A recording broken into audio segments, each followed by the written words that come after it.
চালু হয়ে যেত। এখানে কল টিপবো, হাত ধরে টাইম লাগবে। অসুবিধা কিছু নাই। চলো রেডি, টুপি লাগাও।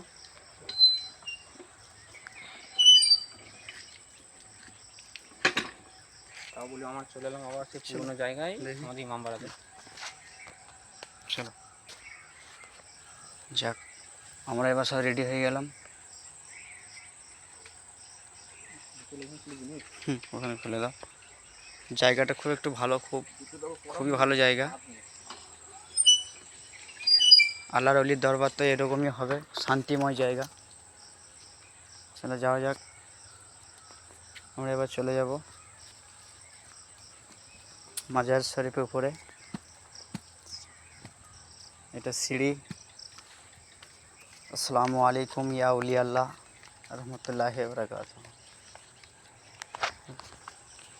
এই যে এটা আছে মাজার শরীফ। ওনার নাম জানি না, কিন্তু এসেছি আমরা মাজার শরীফে জিয়ারত করতে, অন্য কিছু না, উদ্দেশ্য কিছু না।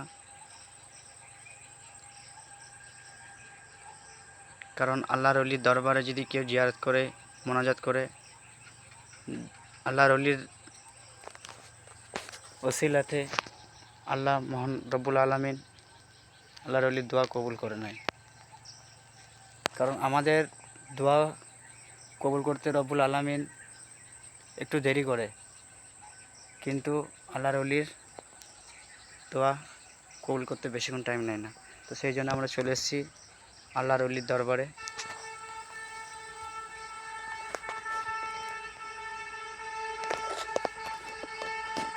মাজারটা ভিতরে আছে, এখন দেখানো যাচ্ছে না।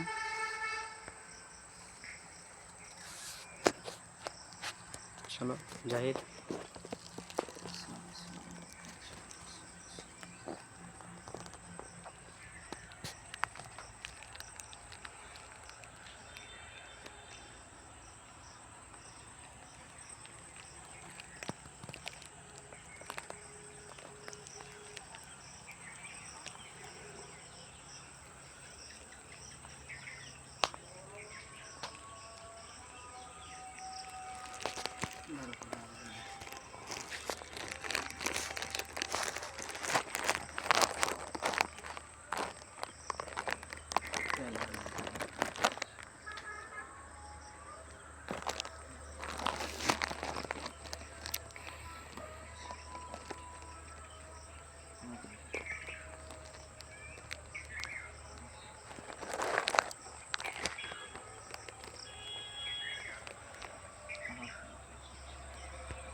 দেখো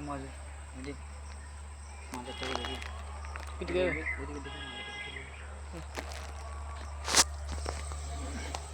চলো এবার মাজারটা একটু দেখবো, অলির মাজারটা। যেহেতু এখন তালা মারা আছে, আমাদেরকে দেখার সুযোগ নাই, তবু চেষ্টা করব। হ্যাঁ মাওলা করিম আপনার বেয়াদবি মাফ করবেন। চাবো সবাই আমার মাওলা আল্লাহর অলির দরবার দেখো।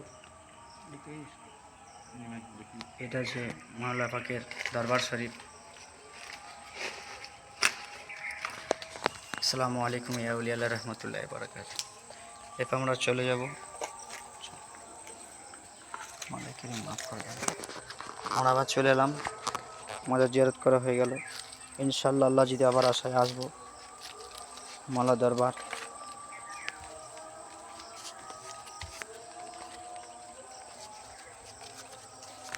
চলে এলাম আমরা মাওলা পাকের দরবার থেকে। হ্যাঁ মাওলা করিম